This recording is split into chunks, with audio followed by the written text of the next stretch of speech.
다니엘서 2장 46절에서 마지막 절 49절까지의 말씀인데, 느부갓네살이 큰 신상에 대한 꿈을 꾸고 그에 대한 그 꿈과 해석까지 정확하게 맞추는 걸 보고 느부갓네살 왕이 경탄에 맞이 아니하죠.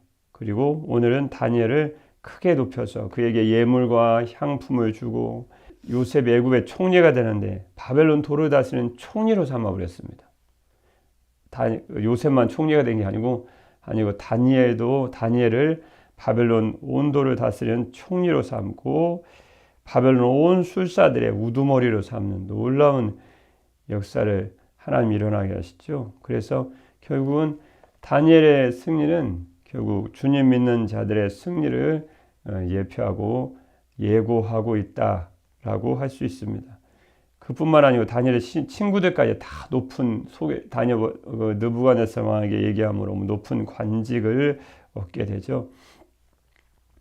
오늘 하나님의 말씀의 제목 이렇게 정하지 않을 수 없습니다. 궁극적인 승리자의 인생으로 사는 비결.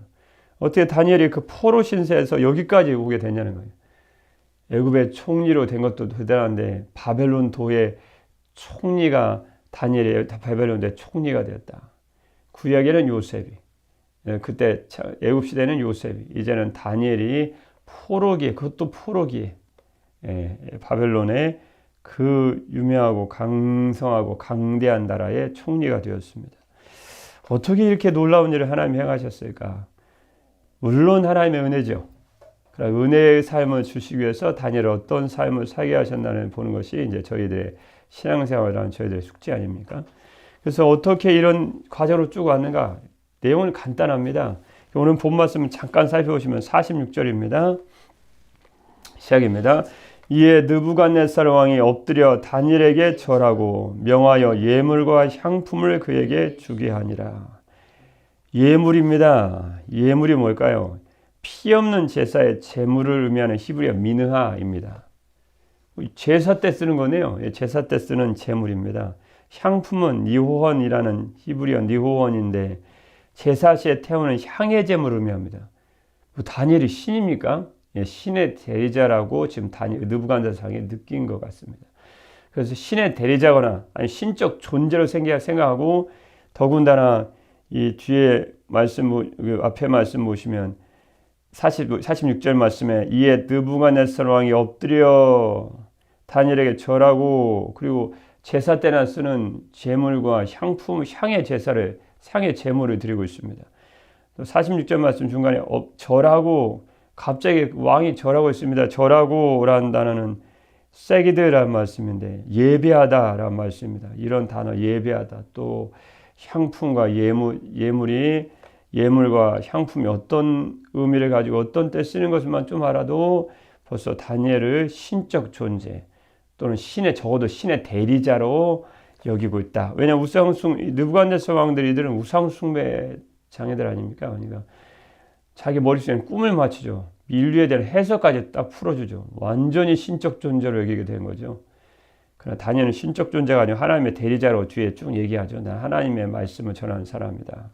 그러니까 적어도 다니엘을 하나님의 신의 대리자로 여기고 지금 절하고 그리고 또 제물을 그에게 드리고 있습니다. 결국 하나님의 대리자로 섰다.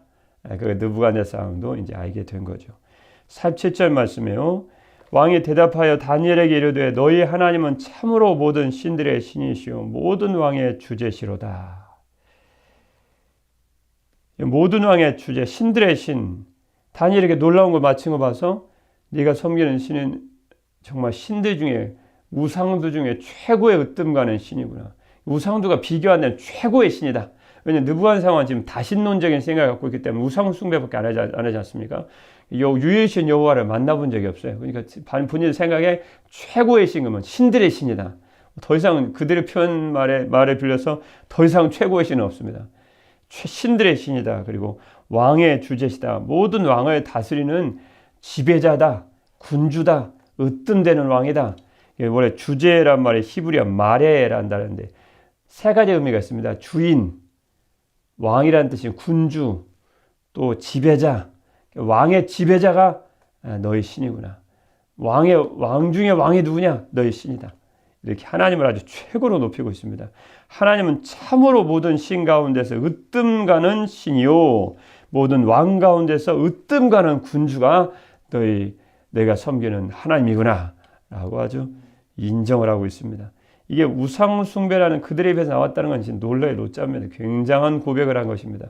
그 중에서도 바벨론의 최고의 가장 강성한 왕 그러면 느부갓네살 왕인데 그 느부갓네살 왕이 하나님의 최고의 신으로 지금 생각하고 있는 거죠.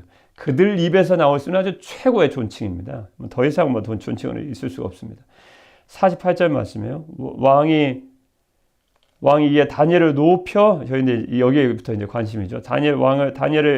왕이 이에 다니엘을 높여 귀한 선물을 많이 주며 그를 세워 바벨론 온 지방을 다스리게 하며 또 바벨론 모든 지혜자의 어른을 삼았으며 그때 당시에 지혜자의 박사 이런 자들은 거의 최고 계급들입니다. 그 중에서 무두머리를 삼아버렸습니다. 뭐 더 이상 높일 수가 없는 거죠. 왜 바벨론 온도를 다스리는 총리로 삼으시고 총리로 삼고 모든 지혜자들 최고의 계급들의 우두머리를 삼았으니 어떻게 더 높이겠습니까? 그래서 48절 말씀에 왕이 이에 다니엘을 높여 이 높여란 말씀은 히브리어 라비란 말씀입니다. 권위 있게 했다, 위대하게 했다 그런 뜻입니다. 뒤에 쭉 말씀 보시면 이제 다니엘 위상이 정치적으로, 사회적으로, 종교적으로도 아주 최고의 반열에 올랐음을 넉넉히 짐작할 수 있는 말씀이 쭉 나오죠. 49절 말씀이에요. 왕이 또 다니엘의 요구대로 사드락과 메삭과 아벳느고를 세워 바벨론 지방에 이를 다스리게 하였고 다니엘 어디에 있었어요? 왕궁에 있었더라. 왕궁에 있었더라. 누가 있습니까? 왕을 도와 국정 전반을 총괄하는 업무를 지금 수행하였다. 말 그대로 총리의 일을 감당하게 되었다라는 의미의 말씀으로 보시면 되겠습니다.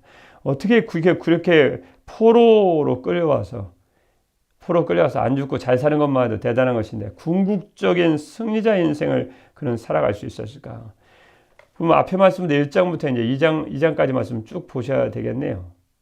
그래야 이제 어떻게 이렇게 승리자의 삶을 살게 되었는지 알 수 있죠. 그리고 저와 이러면 삶에 그대로 적용하면 되지 것이 아닙니까? 첫 번째 이제 머리에 말씀이 딱 떠오른 것이 역시 다니엘서 1장 8절 말씀 세 가지 비결이 있죠.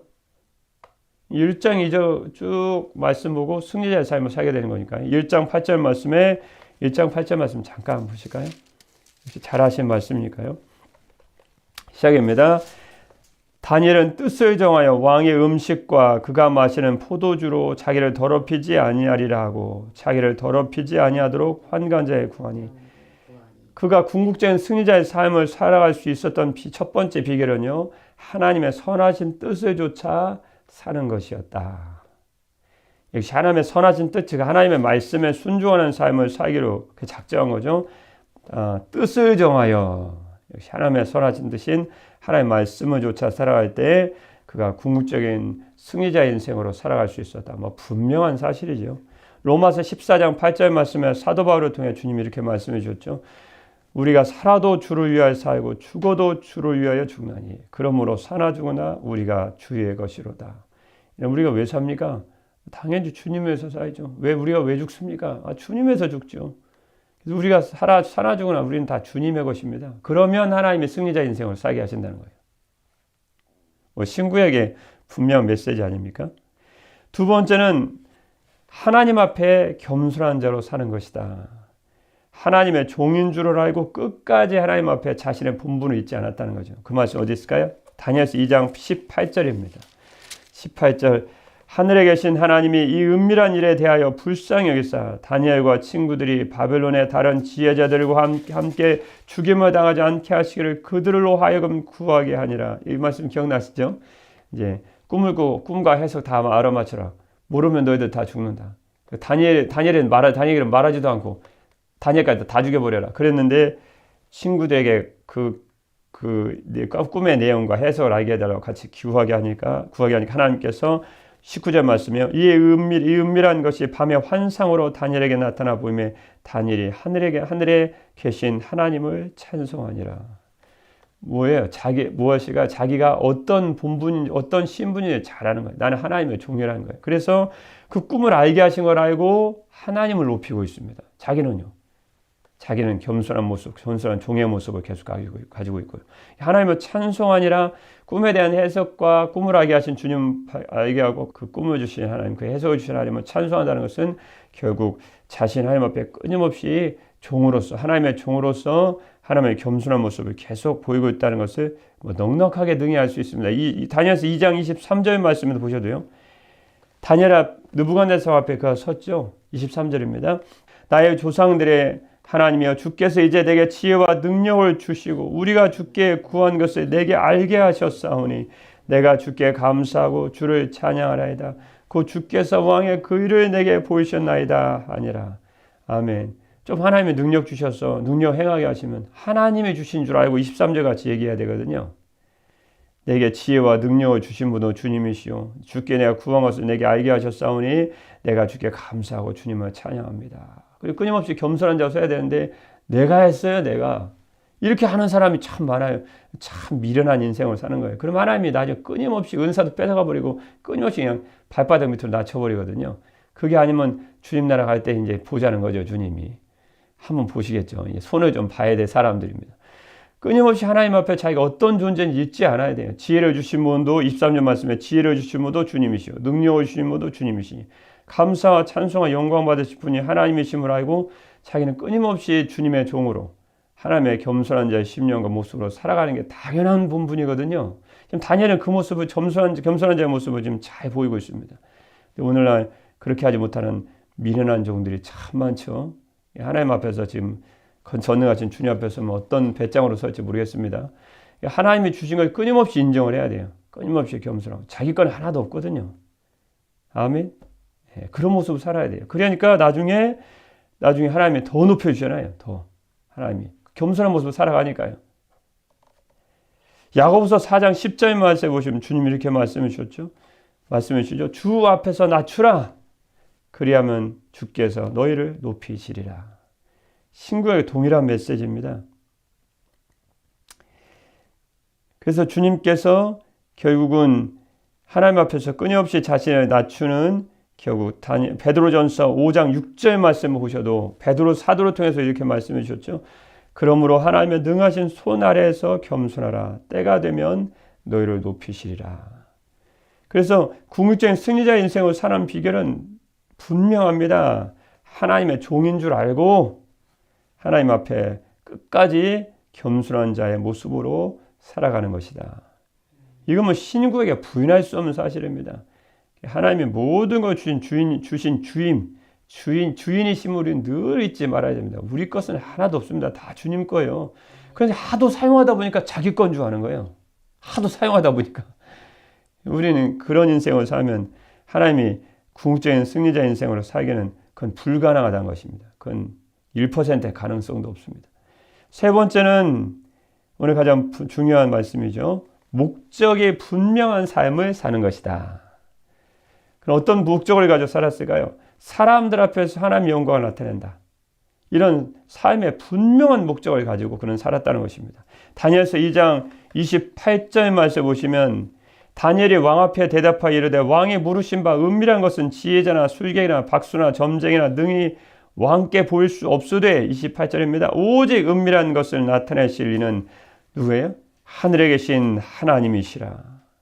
그가 느부갓네살 왕에게 후일에 될 일을 알게 하셨나이다. 왕의 꿈 곧 왕의 침상에서 머릿속으로 받은 환상은 이러하니이다. 제가 꿈을 한번 맞춰보겠습니다. 흐색의 해설 한번 알겠습니다. 제가 얼마나 잘하는지 한번 보십시오. 이렇게 얘기하지 않습니다. 다니엘서 2장 27절부터 28절 말씀 보시면 28절 말씀에 오직 은밀한 것을 나타내시는 하늘에 계신 하나님이시라.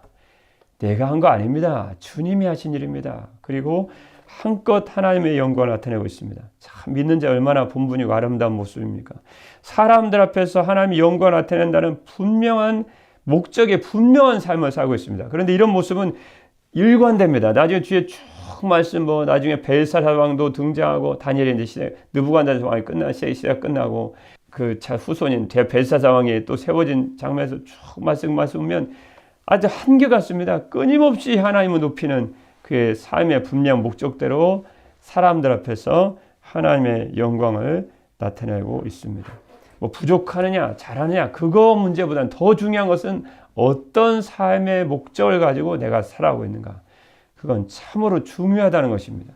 그래서 그 분명한 사람들 앞에서 내가 하나님의 영광을 나타낸다. 그런 분명한 목적. 다니엘의 처음부터 끝까지 일관된 인생은 일관된 삶인데요. 다니엘의 삶이 일관된 일입니다. 나 쭉 읽어보시면 그에 대한 말씀 뭐 넉넉하게 알 수 있는 말씀이 쭉 나옵니다. 그런 삶에서 결국은 하나님이 다니엘을 높여주시는 그런 놀라운 은혜를 베풀어 주셨다라고 생각하시면 말씀을 알 수 있습니다. 마태복음 5장 16절 말씀에도 하나님의 아들 예수님이 이렇게 말씀해 주셨죠. 이같이 너희 빛이 사람 앞에 비치게 하여 그들로 너희 착한 행실을 보고 하늘에 계신 너희 아버지께 영광을 돌리게 하라.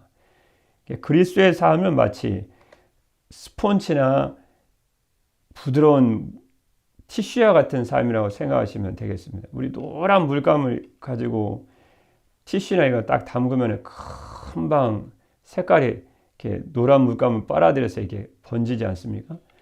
그리스도의 삶의 힘은 삶에 있습니다. 삶에. 많이 모여서 데모하듯이 한다고 그렇게 해서 하면 그렇게 한다고 힘이 나타나는 게 아닙니다. 그리스도의 삶은 스폰지와 같은 삶이에요. 물처럼 물감처럼 세상에 스며들어야 돼요. 그거 주님 뭐라고 말씀하셨냐면 세상의 빛과 소금이다. 그렇게 말씀해 주셨거든요.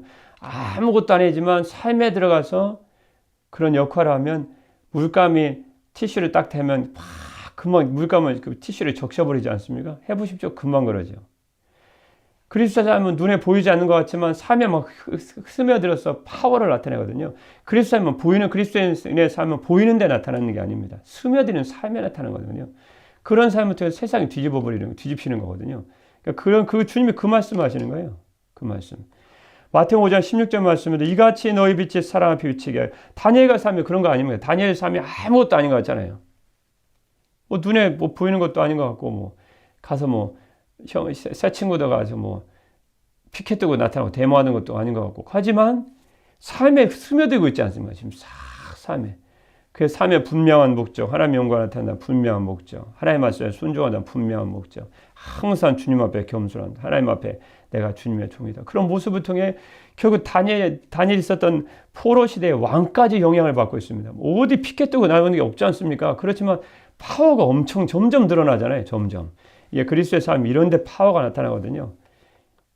그리스도는 많이 모인다는 데 있지 않습니다. 그건 세상적인 방법이에요. 그리스도의 삶은 모인다는 데 나타나지 않아요. 그건 하나님의 방법이 아니에요. 하나님의 방법은 스며드는 거예요. 삶 가운데.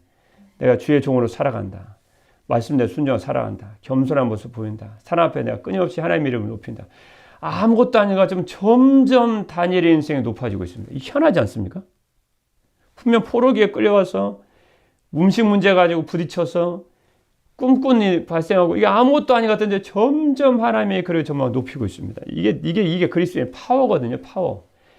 여기서 나타난 거거든요. 아무것도 아닌 것 같지만 단기간에 되는 것 같지 않지만 궁극적인 삶으로 주님이 끊임없이 그를 이끌고 있습니다. 그러니까 그리스도의 삶으로 간다. 내가 정말 그리스도의 종으로 살아간다. 하나님 영광을 살아간다. 이건 한순간에 되는 게 아니에요. 우리 음식 보면 음식 중에서도 갑자기 렌즈다 딱 해서 3분 조리. 그러면 갑자기 뻥튀기 하시지 갑자기 음식이 하나 딱 나와요. 근데 고대 왕들이 먹었던 음식들은 절대 그렇게 먹지 않습니다. 항상 음식 연구가들이 나오는 거 보면 오래 물에 불이 약한 물에 계속 끓이지 않습니까? 그러면 그게 진짜 음식들이거든요. 정말 몸에 좋은 음식들은 시간이 걸려요. 그리스도의 사람들이 번쩍번쩍 한다고 세상 가운데 파워로 절대 나타나지 않습니다. 그런 방법을 찾고 하면 눈에 보이는 것 같아 대단한 것 같지만 이 파워가 안 나타나요. 파워가. 그냥 번쩍했다가 없어져 버리는 거예요. 전혀 영향력이 없어요. 왜냐하면 세상과 구분 자체가 안 되는 거예요. 세상도 그렇게 하거든요. 가장 쉬운 방법. 많이 모여서 번쩍번쩍. 파워를 한번 잘하고 피켓 한번 들고. 이런 방법은 그리스도인의 승리하는 방법으로는 전혀 부적합합니다. 그래갖고는 되지 않아요. 물론 그들의 심령이 대단하죠. 누가 이렇게 나타나는 것도 정말 쉽지 않고 모인다는 것도 쉽지 않고 전부 대단하게 저도 박수 쳐주고 싶지만 이런 방법을 통해서는 그리스도의 파워가 등장하잖아요. 절대 나타나지 않고 승리 방법 주님이 한 번도 그렇게 말씀하신 적이 없기 때문에 성경적인 승리라고도 볼 수가 없고 그게 되지도 않고 그래서 정말 우리가 필요한 것은 시간이라는 게 필요해요. 시간. 그렇지만 시간이 필요해서 은근한 불처럼 조리하듯이 그런 음식이 정말 귀한 것처럼 우리도 삶에서 아무것도 아닌 것 같지만 사소한 한 명한 모래알과 같은 한 명 사람이 삶의 현장 가운데 정말 그리스도의 모습으로 순종하는 모습으로 주의 말씀에 순종하는 모습으로 겸손한 종의 모습으로 끊임없이 삶 가운데 여러분 하나님 영광을 드러나고 내가 세상 가운데 사람 앞에서 내가 하나님 영광을 나타내는 사람으로 살아간다. 여러분 그건 대단한 일입니다. 이건 엄청난 파워, 이건 어마어마한 일이에요. 이런 방법을 통해서만 세계가 변화될 수 있어요. 그 외의 방법은 없습니다. 그 외의 방법은 없어요. 그럼 그리스도인의 위기를 딱 만나면 어떻게 되냐? 그러면 위기 때는 또 이제 방법이 좀 달라져야 되죠. 그때는 엎드려 기도하는 수밖에 없어요. 두 가지의 방법을 통해서 평상시에 그리스도의 삶을 통해서 위기 때 기도를 통해서 이 두 가지의 방법 항상 주님을 예배하는 심령으로 이걸 통해서 이런 방법을 통해서 결국은 세상이 바뀝니다. 로마가 바뀐 이유가 거기 있었거든요. 로마가 그래서 그리스도인의 국가, 그리스도 기독교 국가가 됐던 이유가 다 거기에 있습니다. 그들의 삶, 그 위기 때 만나면 기도로 돌파한다. 이런 방법을 통해서 그리스도인이 변화됐고 세계가 바뀌었고 그건 기독교의 역사입니다. 역사. 그리고 그걸 통해서 주님이 동일하게 신구하게 말씀하시는 그 동일한 메시지예요. 이 메시지를 우리가 거부하고 우리의 생각대로 살아간다. 그럼 쉬울 수도 있고 한 번에 파워가 나타나는 것 같지만 절대 승리자의 삶을 사는 것은 아주 요원한 일입니다. 그렇게 되지를 않습니다. 하나님의 방법이 아니에요. 방법이. 뭐 이런 얘기 들으면 기독교인의 지도자들 뭐라고 생각할지 모르겠지만 저는 별로 그렇게 관심 없습니다. 하나님의 말씀이 그걸 증거한다는 거죠. 누군가는 그렇게 살아야 이게 이런 모습들이 우리가 그리스도인에서 새로운 삶이 되고 새 사람이 되고 새로운 삶의 모습을 가지고 살아야 그 삶의 자리가 변하고 그게 어마어마한 파워가 되는 거예요. 여러분 우리가 연구가들이 얘기하지만 내가 부정적인 말을 하면은 A, B, C 중에 적어도 B까지는 영향이 가거든요. 내가 부정적인 말 딱 던졌어요. 그럼 그게 있는 게 아니고 살아가요. 막 움직여요. 그래서 A라는 사람이 부정적인 생각을 갖습니다. 그리고 그 사람을 통해 B라는 사람이 부정적인 생각을 갖습니다. 그러니까 우리가 삶에 부정적인 삶의 모습을 가지면 내 주변 사람만 영향이 있는 게 아니에요. 그리스도인이 그래? 그리고 그 사람 소문을 퍼쳐요. A가 B로. 그럼 A가 B로만 소문을 퍼치는 게 아니고 또 A가 B로 가면 B는 또 관계가 있지 않습니까? B가 또 C에게 소문을 퍼쳐요. 그럼 C는 가만히 있냐? 이게 엄청난 파워가 되는 거예요. 그래서 오늘 그리스도인들이 왜 자꾸 여기까지 나오는지 모르겠지만 오늘 그리스도인들이 왜 파워가 없냐? 많이 모여서 그런 게 아니고요. 너무나 부정적인 생각을 많이 퍼쳐버렸어요. A가 C로, B가 C로 막 가버리니까 이게 걷잡을 수 없게 된 거죠. 그런데 반대로 해버리면 만약에 오늘부터 내가 사람이 돼서 B라는 사람에게 A라는 사람에게 그리스도의 삶의 모습을 보여주고 어려울 때 기도의 모습을 보여주고 그러면요 이게 또 어마어마한 파워가 돼요. 근데 이게 한순간에 되지 않아요. 그러나 한순간에 되지 않지만 어느 순간에는 된다는 거죠. 지금 다니엘이 바로 그런 삶을 살게 사는 것을 주님이 보여주시고 있다는 것입니다.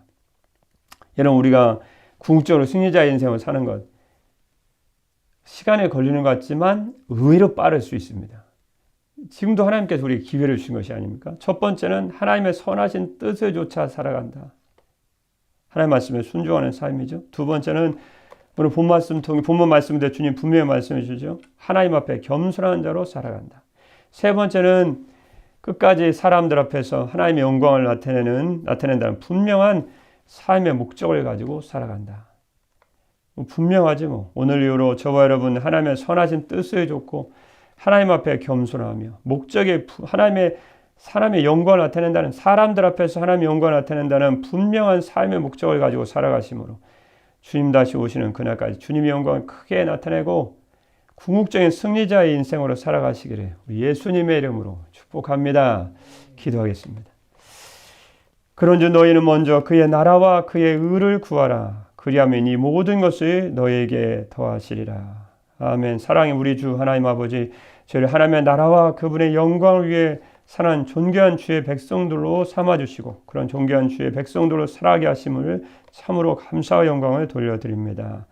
오늘 이후로 저희들은 하나님의 선하신 뜻을 좇고 하나님 앞에 언제나 늘 끝까지 겸손하며 사람들 앞에서 하나님의 영광을 나타낸다는 분명한 삶의 목적을 가지고 살아가므로 주님께서 참으로 인정해 주시고 주님 다시 오시는 그날까지 궁극적인 승리자 인생으로 살아갈 수 있도록 축복하여 주옵소서. 살아있는 자와 죽은 자의 재판장으로 오시는 주 예수 그리스도의 이름으로 기도드립니다. 아멘.